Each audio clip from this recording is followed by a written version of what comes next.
Filipenses. Nós vamos ler Filipenses capítulo 1 para iniciar a nossa leitura, versos 1 e 2. Aquilo que Paulo e como ele se apresenta. Capítulo 1, versos 1 e 2. Uma carta curta.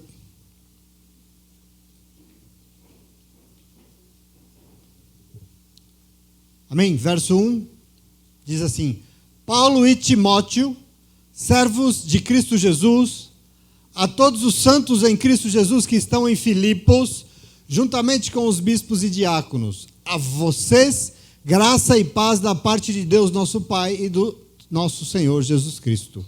Amém? Aqui só para iniciar nessa apresentação da carta, mas nós vamos hoje então iniciar outra leitura de uma nova carta. E eu confesso a vocês que essas leituras têm me edificado bastante, né? Apesar de a gente estudar, toda vez que você lê é um desafio, toda vez que você vai tentar entrar nas palavras é um desafio, porque Paulo é um grande exemplo do que significa um ser humano da obra de Deus, né? E ver o empenho dele, a determinação, a firmeza que Paulo tem com a obra de Deus é muito inspirador. Principalmente nos momentos em que a gente fica tão triste que dá vontade de desistir, né? Aí você lembra que essa palavra desistir não fazia parte do dicionário de Paulo nunca. E assim, ler as cartas dele sempre nos lembra que nós temos que logo desistir, né?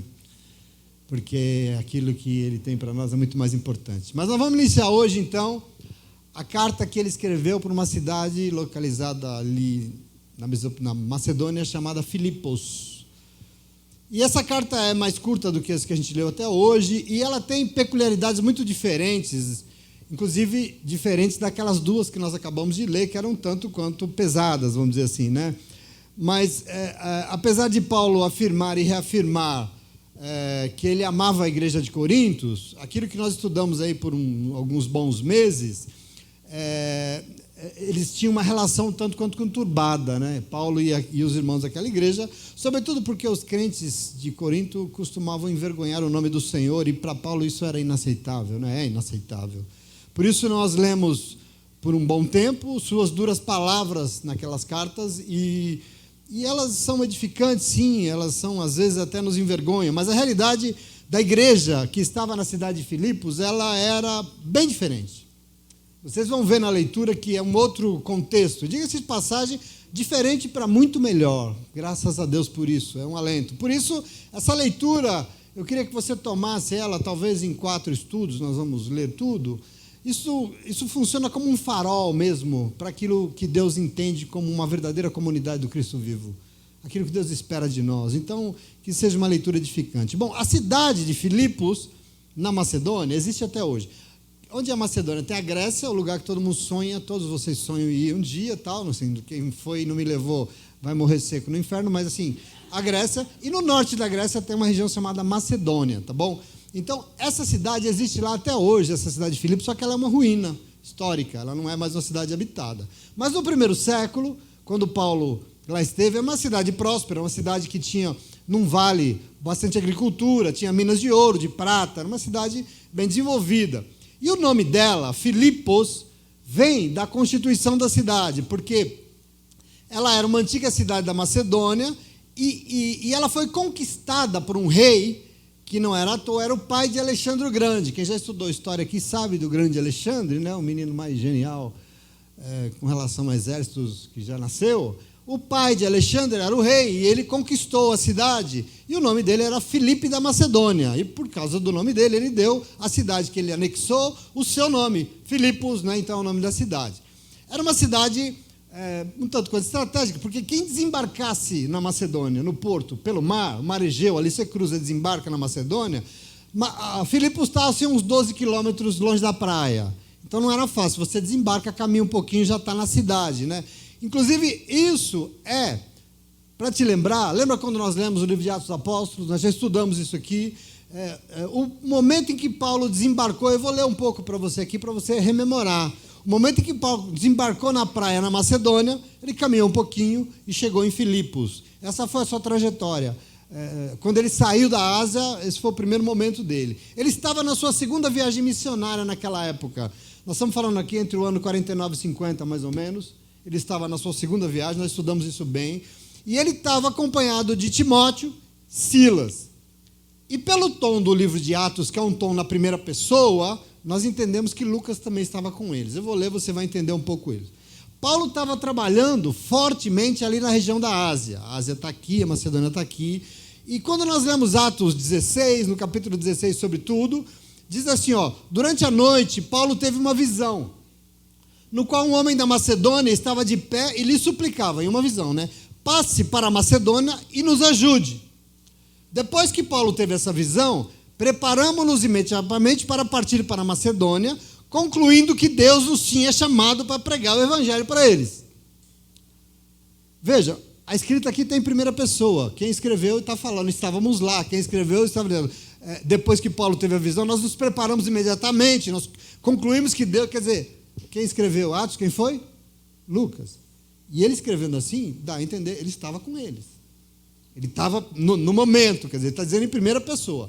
Então, depois que Paulo teve a visão, nos preparamos e fomos. Quer dizer, partindo de Troade, navegamos diretamente para Samotrácia, no dia seguinte para Neápolis, dali partimos para Filipos, na Macedônia, que é a colônia romana, e a principal cidade daquele distrito, e ali ficamos vários dias. Veja como ela é importante, ela era a principal cidade da região. Então, Paulo foi até ali, compelido pelo Espírito Santo, a cruzar o mar Egeu. Ele não ia, ele ia fazer a obra na Ásia, ele falou, não, para cá, não, vá para lá. Ele foi compelido, ele cruzou o mar, e ele desembarcou ali na Macedônia, e como todo mundo fala, andou uns quilômetros de distância e chegou na cidade de Filipe.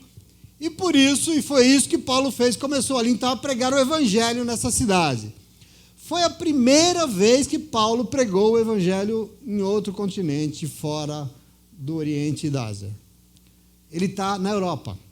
É a primeira vez que o evangelho é pregado por Paulo na Europa. Ele fez um trabalho muito forte em Israel, ali no Oriente Médio. Ele pregou no norte de Israel, ele foi convertido, por exemplo, fora de Israel, convertido em Damasco, ele prega o evangelho ali. No norte de Israel, ele prega o evangelho em Antioquia, nas regiões vizinhas, quer dizer, ele está no Oriente Médio, e depois ele vai para a Ásia, e ele faz um trabalho muito forte lá, Éfeso, Galácia, enfim. Mas aqui é a primeira vez que a palavra de Deus chega, através dele, no continente europeu. Esse é o primeiro momento. Em Filipos, não tinham muitos judeus. E isso era um problema, porque, diferente do que Paulo sempre fazia, nós lemos também isso muito, ele chegava na cidade e ele fazia o quê? Ele ia na sinagoga, no sábado, estava lá os irmãos judeus, e ele dá-lhe Jesus Cristo. Agora, aqui diferente, porque lá tinha poucos judeus e não tinha nenhuma sinagoga para ele evangelizar. Não tinha um desses templos judaicos. E por isso, os poucos judeus que existiam ali sentiam a necessidade no seu coração de adorar a Deus, de orar a Deus, e eles se reuniam fora dos muros da cidade, na beira de um rio.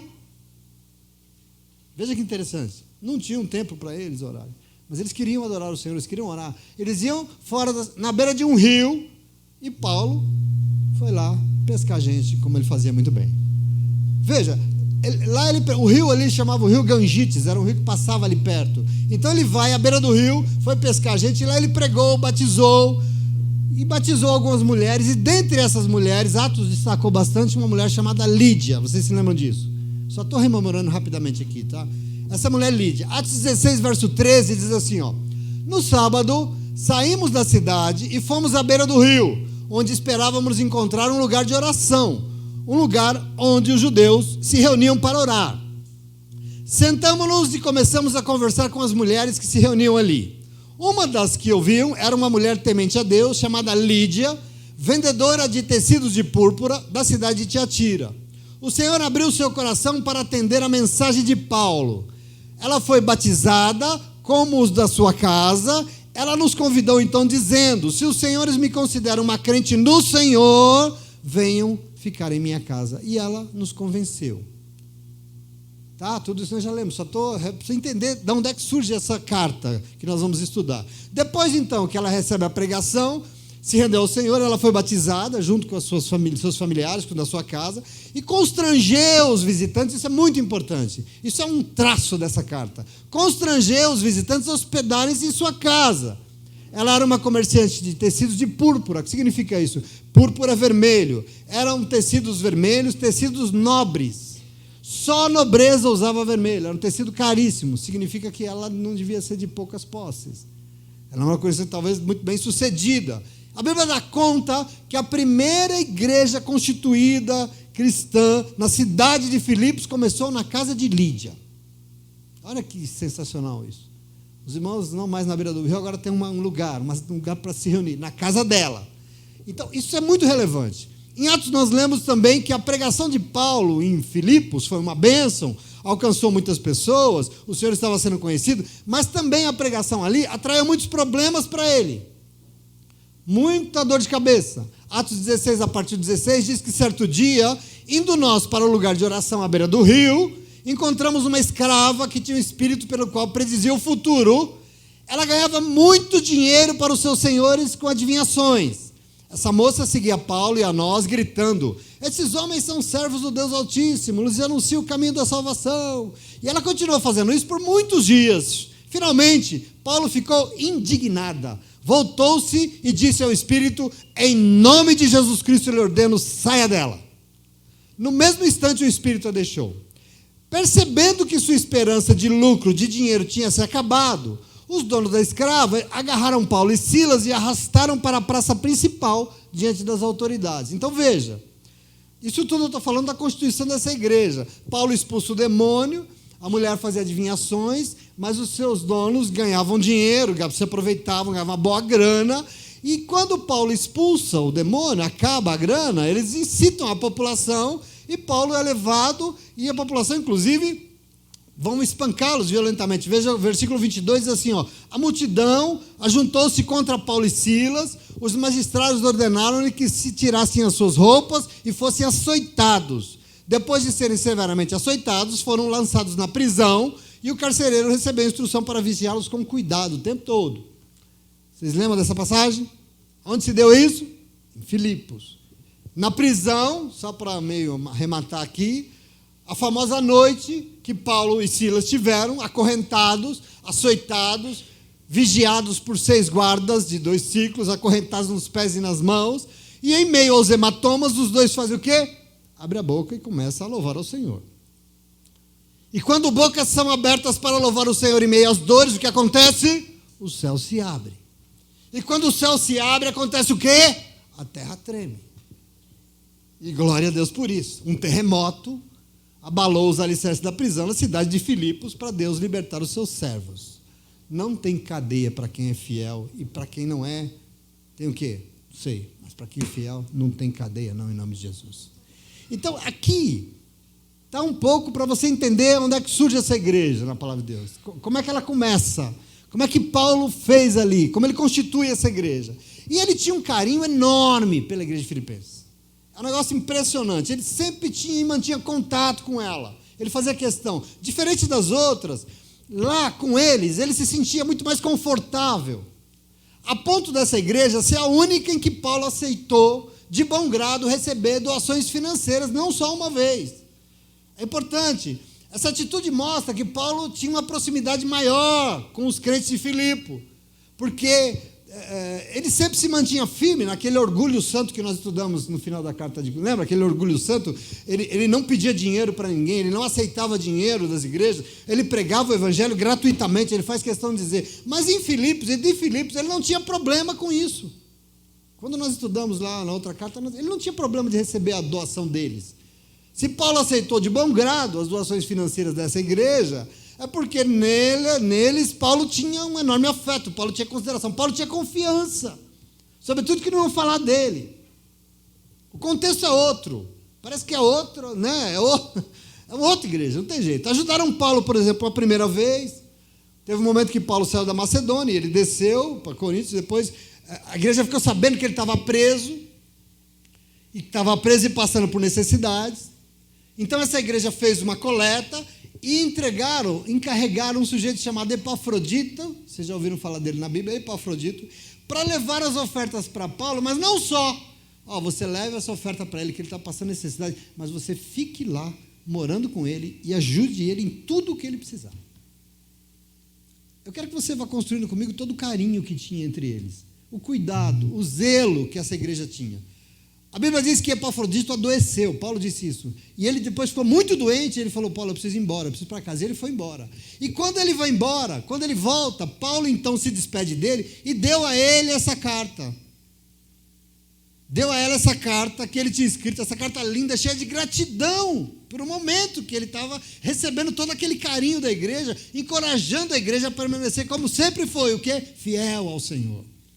Essa é a carta que nós vamos ler. Nenhuma carta que Paulo escreveu revela tanto carinho, tanto cuidado, uma relação praticamente familiar, assim, de irmãos, irmãs, com os queridos de Filipos, um tanto quanto diferente do que a gente estudou em Coríntios, né? Mas, enfim, existem inúmeras evidências, e isso é muito certo, de que Paulo escreveu essa carta na cadeia. Só que não tem nenhuma certeza de que cadeia é. Provavelmente aqui dá para entender também que ele está nos seus últimos dias. Por quê? Quando a gente lê as palavras dele, nós temos a impressão que Paulo já está com uma idade avançada. Porque nós vamos ler que ele já não está mais se importando com os perigos, ele não está mais se importando nem com a morte. Isso é coisa de velho mesmo, né? Coisa... de já não está mais nem aí, né, César? Atitude de alguém que já está, parece que no final da vida, a impressão que dá quando a gente lê. Existem sim indícios, né, que ele estaria então preso em Roma, quando ele escreveu essa carta. Então nós estaremos aqui em torno do ano 64, se ele está em Roma preso, porque ele ficou preso em Roma. Mas existem outros exegetas que preferem crer que ele escreveu essa carta e ele está em Éfeso, no mesmo lugar que ele escreveu a carta aos Coríntios. Antes de escrever as duas cartas à igreja de Corinto, ele escreveu essa. Então ele está em Corinto, pode ser, talvez, preso também. E se ele escreveu de lá, nós estamos falando do ano 56, uns 8 anos antes. Mas, enfim, só para, seja como for, não importa muito aqui onde ele estava. Sei que ele estava preso, mas aqui nesses, são 4 sinceros e emocionados capítulos, que nós vamos ler, que mostra, e ele exorta também, a alegria. Né? Domingo a gente já teve um lampejo disso aqui, Filipenses 4:4, dessa coisa dele exortar a alegria, a perseverança, a comunhão, a unidade na humildade, no serviço. E é maravilhosa essa carta, quer dizer, eu fiz essa introdução para a gente se deleitar nela com alegria. E nós já hoje iniciamos a introdução, né?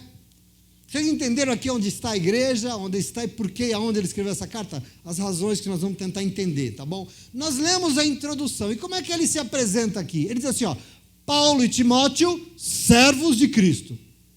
É assim que ele se coloca. E eu chamo já a tua atenção, por quê? A carta já começa aqui diferente das outras, já começa com outra motivação. Por quê? Muito diferente da que nós acabamos de ler, por exemplo. Presta atenção aqui na diferença dessa primeira assinatura. Nas outras cartas, Paulo nunca começa falando Paulo, servo de Cristo. Não. Aqui ele começa Paulo, servo de Cristo. Mas lá ele começava quando?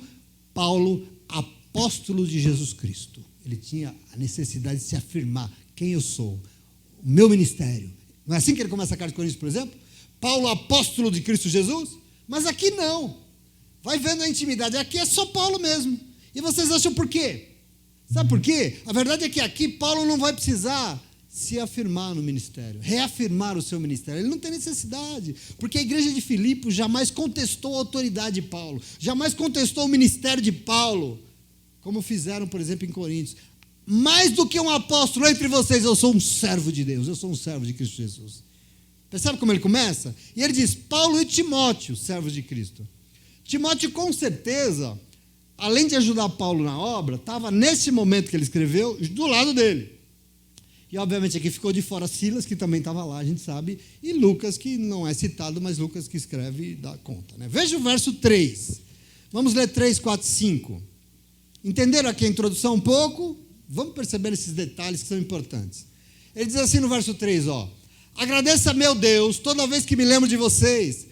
Em todas as minhas orações em favor de vocês, sempre oro com alegria por causa da cooperação que vocês têm dado ao Evangelho, desde o primeiro dia até hoje. Veja, vocês vão encontrar aqui um Paulo um tanto quanto alegre. diferente, exortando os irmãos a também serem alegres diante do Senhor. Eu sempre oro com alegria. Por quê? Por causa do envolvimento de vocês com a obra de Deus desde sempre. Quer dizer, alegria é uma coisa, desde o primeiro dia na beira daquele rio até hoje vocês se envolvem com o Evangelho, com a obra de Deus. Alegria é um tema que vai ser recorrente. Nós vamos encontrar a alegria de Paulo quando ele se lembra sempre deles, dos crentes de Filipos. E isso para ele é um combustível. Isso para ele é a força, principalmente pensando que ele está onde aqui? Ele está preso, ele está na cadeia. Ele está encarcerado. Nós não sabemos se em Roma ou em Éfeso, mas o quadro aqui para Paulo é de dúvida. Ele não sabe o que vai acontecer com ele. Sobretudo, ele não sabe o que vai acontecer com a igreja se ele não estiver mais. Então, ele está em dúvida. Então, o envolvimento dos crentes de Filipos com a obra de Deus, para ele é um alento, é um ânimo. E isso deixava ele muito feliz. Obrigado, porque vocês nunca deixam de se envolver. Isso para mim é uma alegria. Percebe? Veja o verso 6, que bonito. E aí ele vai dizer assim, aquilo que você ama ler sempre. Eu estou convencido de que aquele que começou a boa obra em vocês vai completá-la até o dia de Cristo Jesus. Pensa isso saindo de um coração feliz, alegre e grato, porque está recebendo dos irmãos amor e participação, envolvimento. E daí a convicção e a exortação, porque eles eram isso, perseverantes, a igreja era firme, desde o início até agora. E para Paulo isso é maravilhoso.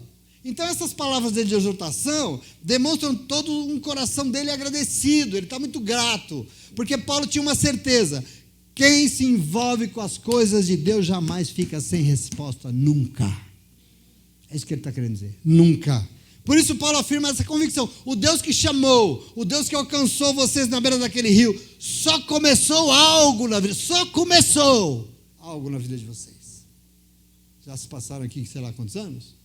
Só iniciou. Vocês têm sido fiéis, vocês têm sido constantes, perseverantes, desde o primeiro momento até hoje. Por isso, Deus me mandou cruzar aquele mar aquele dia e ir até vocês. O Espírito Santo de Deus me mandou passar para a Macedônia e eu sei hoje por quê. E a resposta que vocês têm dado ao Evangelho me autoriza a dizer para vocês: ele não vai parar. A atitude de vocês, ele começou algo, mas não se preocupem, porque ele não abandona o que ele começa. Esse é o Senhor vai cumprir as suas promessas. A boa obra que ele começou, ele vai completar na vida de vocês. Isso é maravilhoso, sim ou não? Já de cara é uma certeza que eu quero que você receba nessa noite, porque o contexto aqui é que se nós somos fiéis, presta atenção aqui, se nós somos fiéis na obra de Deus, você pode contar com uma certeza absoluta: Deus é fiel na tua vida. Essa questão dessa carta, ele não vai deixar nenhum de nós sem resposta. E você vai falar: nós todos? Não sei. Segundo a carta, todos que foram da mesma forma fiéis, envolvidos com a obra que ele confiou na nossa mão. Não é troca, não é barganha, mas é uma relação mútua, de reciprocidade, de respeito, de quem deseja em liberdade amar e se envolver com o Senhor. Esses que desejam em liberdade serem fiéis com eles, recebem dele a mesma fidelidade. Isso é maravilhoso demais em nome de Jesus, amém? A boa obra que ele começou, ele não vai parar. Ele só começou em nome de Jesus. Veja o verso 7. É justo que eu assim me sinta a respeito de todos vocês, uma vez que eu tenho vocês no meu coração, pois quer nas correntes que me prendem hoje, quer defendendo e confirmando o Evangelho, todos vocês participam comigo da graça de Deus. Veja, muito justo que seja assim, esteja assim, disposto. Por quê? Por que eu estou feliz? Por todo o apreço que vocês têm.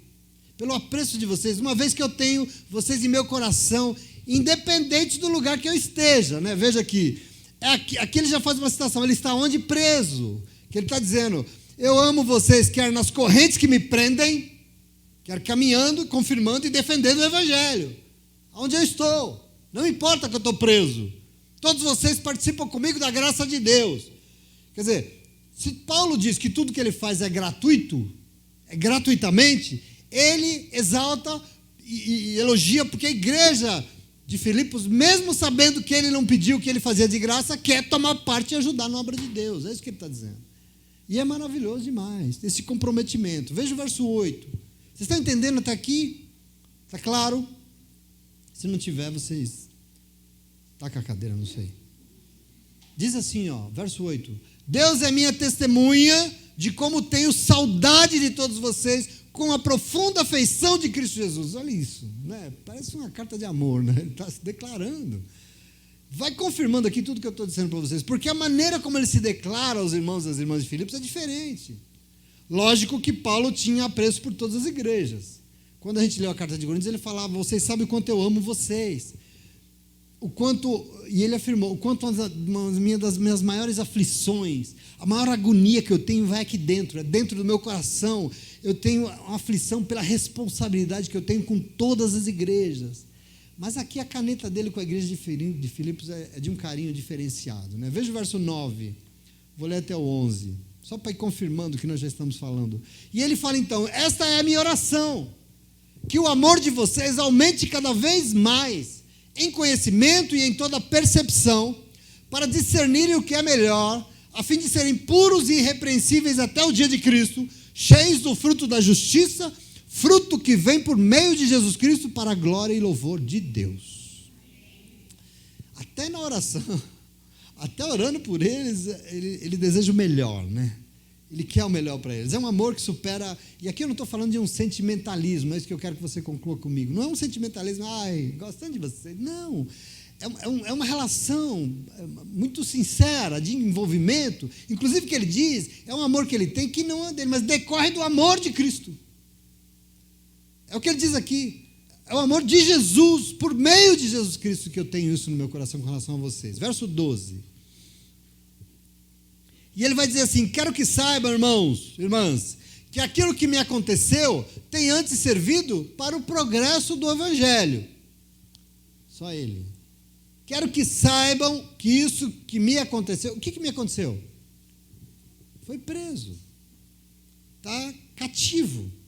Mas isso tem antes servido para que o Evangelho, a palavra aqui, para que o Evangelho caminhe, para que o Evangelho vá adiante, para que o Evangelho progrida. Eu vou ler só mais 2 versículos para a gente pensar bem nisso. Ele diz assim, como resultado, tornou-se evidente a toda a guarda do palácio e a todos os demais que estou na prisão por causa de Cristo. A maioria dos irmãos, motivados no Senhor pela minha prisão, estão anunciando a palavra de Deus com maior determinação e destemor ainda. Então veja, olha o que ele fala. Eu estou preso, mas o Evangelho não. Eu estou nessa cadeia, mas Jesus Cristo não. Eu fui preso, mas se a intenção era me parar, se a intenção do diabo é parar o Evangelho, eu acho que ele se deu mal. Porque eu estou aqui encarcerado, mas o Evangelho de Jesus Cristo está mais livre do que nunca. Ele não pode ser impedido.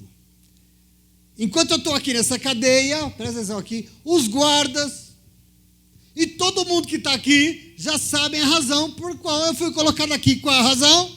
Eu estou preso aqui por causa de Cristo. E aí eu fico pensando assim, a pergunta, os guardas e todo mundo ali já sabia que Paulo estava ali por causa de Cristo. Sabia por quê? Saiu no noticiário das 8? Colocaram no Instagram? Não, saiu e sabiam, porque Paulo, independente de onde ele estivesse, independente de onde, quando, como, ele abria sua boca e anunciava o Evangelho. Isso é sensacional. O Evangelho não está preso, sou eu que estou. E eu vou abrir minha boca e o Evangelho vai alcançar quem tiver que ser alcançado. Eu estou preso, mas o Evangelho está mais livre do que nunca. Eu estou preso, mas Cristo não cabe em cadeias, Ele não pode ser enjaulado. Presta atenção em nome de Jesus. Eu estou preso, mas o Espírito Santo de Deus não pode ser preso, não. Eu quero que você tome posse disso. Aliás, mais ainda, porque eu estou preso, isso deveria impedir o Evangelho. Mas, na verdade, isso, a minha prisão, tem sido motivo mais do que nunca ainda para pregar mais o Evangelho. É sensacional, senhor? Eu quero que você entenda, em nome de Jesus, quando eu disse para você no começo, o exemplo desse homem, esse comprometimento, esse empenho, é assim, isso me leva a entender que nada desse mundo podia impedir a minha e a sua boca de proclamar Jesus Cristo. A gente não podia jamais parar. Nada nesse mundo podia nos afastar do amor de Deus, Paulo vai dizer, né, em algum momento, carta aos Romanos.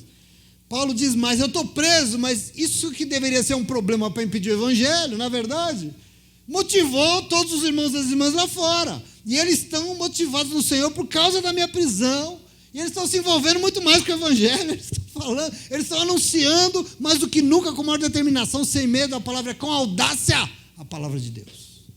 A minha prisão tem servido para despertar as pessoas.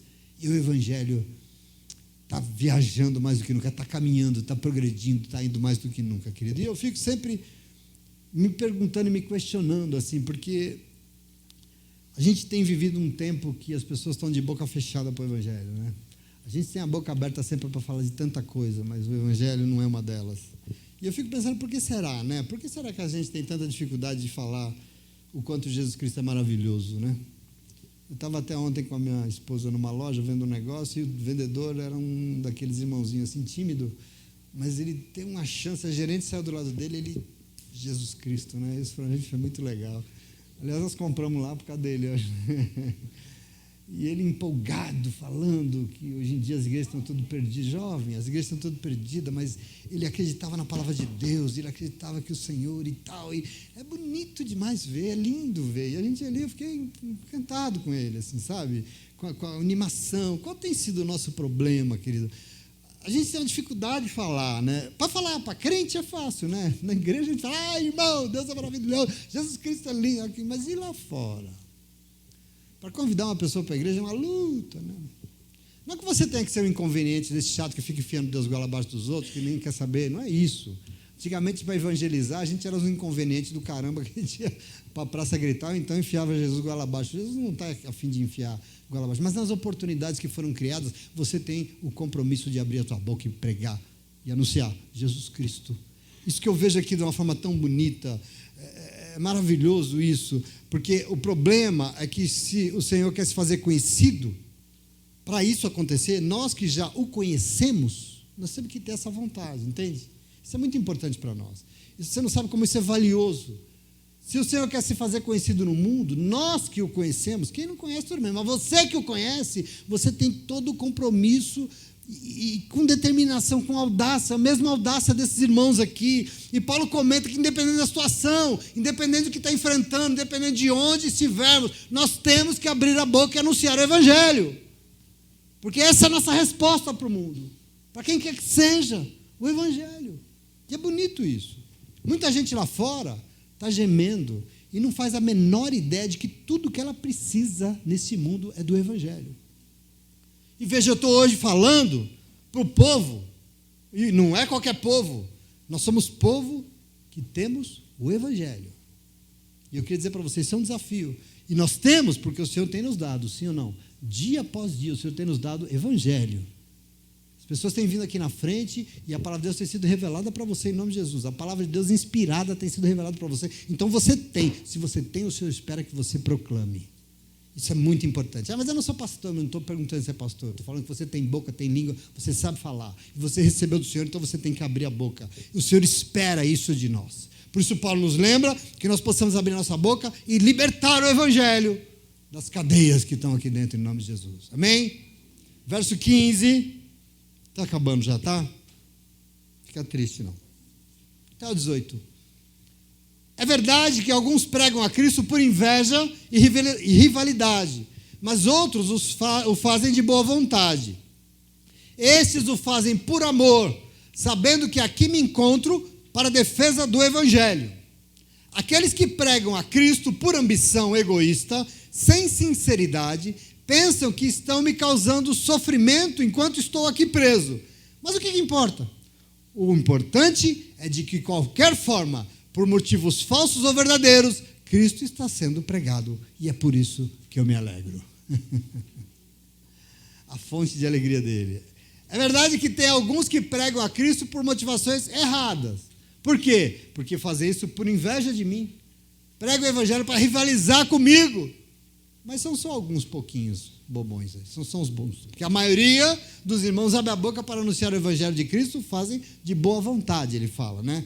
Fazem pelas motivações corretas, ele fala, fazem por amor, porque sabem que eu estou aqui preso, estou por causa de Cristo, e assim assumem lá fora o compromisso, porque a minha missão não vai parar.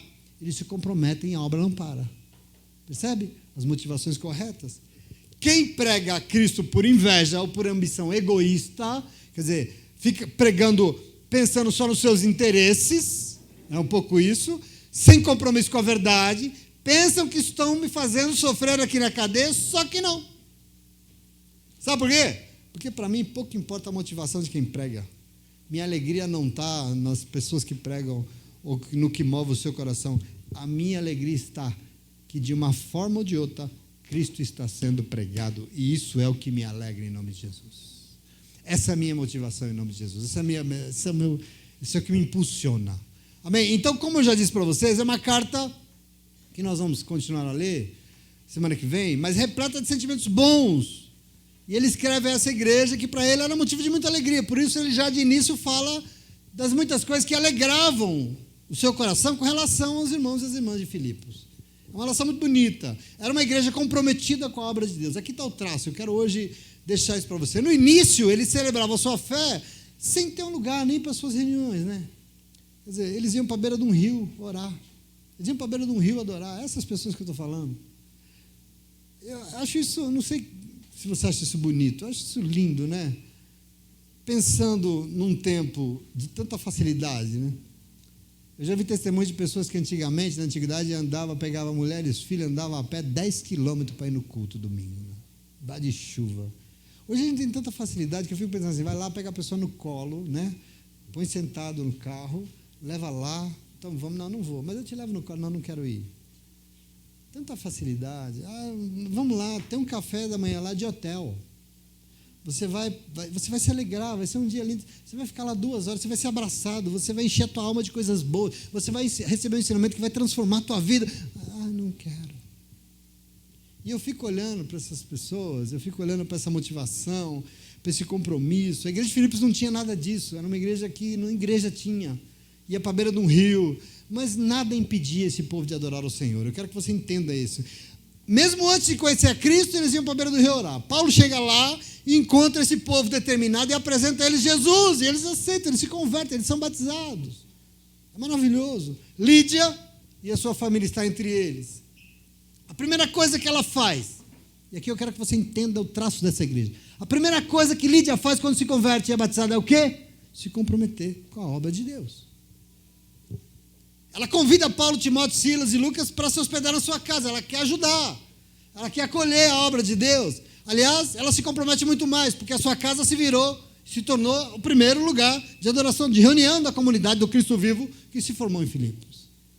Percebe aqui, ofertando a sua vida para que a obra aconteça? Observa aqui o comprometimento. Se tem uma marca nesse nosso primeiro momento de leitura aqui, que eu quero que você tenha dessa carta e dessa igreja, é esse envolvimento com as coisas de Deus. Isso é muito lindo, isso é maravilhoso. Eles não eram indiferentes. Por várias vezes ficaram sabendo que Paulo precisava de ajuda e ajudaram.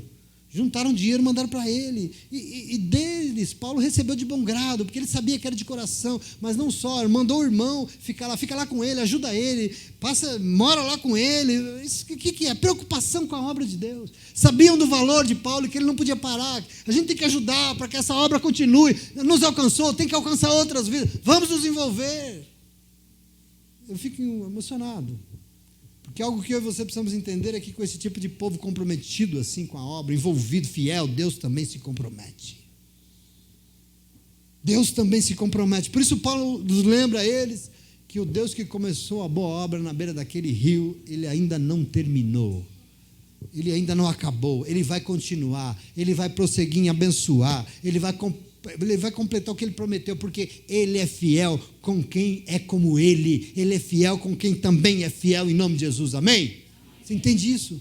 Essa carta de Filipos é isso. Por isso, meus queridos e queridas no Senhor, que esse mesmo Espírito que movia essa igreja alcance as nossas vidas nessas leituras e alcance nessa noite. E que nós possamos sair daqui convictos de que o mesmo Deus que nos alcançou um dia, e eu sei que Ele te alcançou um dia, que te abençoou e que revelou a você tudo que você precisava, que te salvou, esse Deus que te achou e fez tudo isso por você, deseja prosseguir. Ele não para, Ele não quer parar, quem para somos nós. Ele deseja completar tudo que Ele prometeu. Por isso a nossa parte é alegrar o coração dEle, é alegrar o coração do Senhor. Como? tendo compromisso com aquilo que ele quer fazer. Você entende isso? Isso é muito importante. É tendo essa atitude que a gente vê aqui, nos envolvendo com o Evangelho, ofertando assim para que o Evangelho não pare, fazendo a nossa parte, porque independente de como, quando ou onde nós estivermos, o Evangelho de Jesus Cristo não cabe em cadeias, ele precisa prosseguir.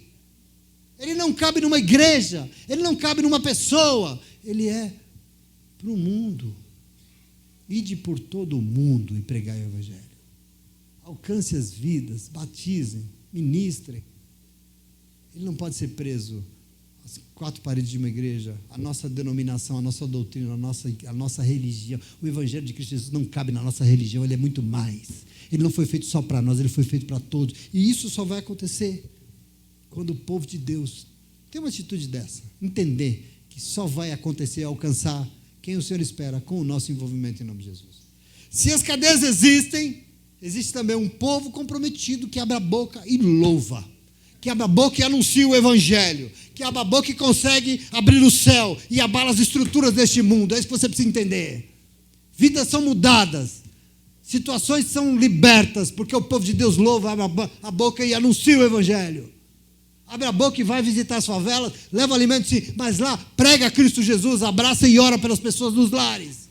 Porque visita quem está desesperado para fazer uma campanha de oração. É assim que o céu se abre e o terremoto vem e as pessoas são libertas. Quando o povo de Deus se envolve, quando o povo de Deus tem esse comprometimento que a gente vê nessa igreja bonita aqui em nome de Jesus. Nada nesse mundo pode nos impedir de fazer o Evangelho seguir em frente. Amém? Esse é o nosso compromisso com o povo de Deus. É isso que a palavra de Deus tem para mim e para você. E eu espero que você tenha compreendido e que você leia essa carta. Pode ler na sua casa. Se tiver alguma coisa errada, você anota aí e vem e fala, pastor, está errado isso. Assim, eu leio tanto quanto você, que o Espírito Santo de Deus fale com você. Leia na sua casa, mas entenda esse amor, esse carinho de Paulo em função dessa cumplicidade, reciprocidade que o povo tinha com a obra de Deus e sempre, lógico, acolhendo ele em nome de Jesus com muito amor e carinho. Amém? Que o Senhor nos ajude, porque nós precisamos. E se você assim deseja, aplauda ele, porque ele é bom. Graças a Deus. Fica de pé, vamos adorar.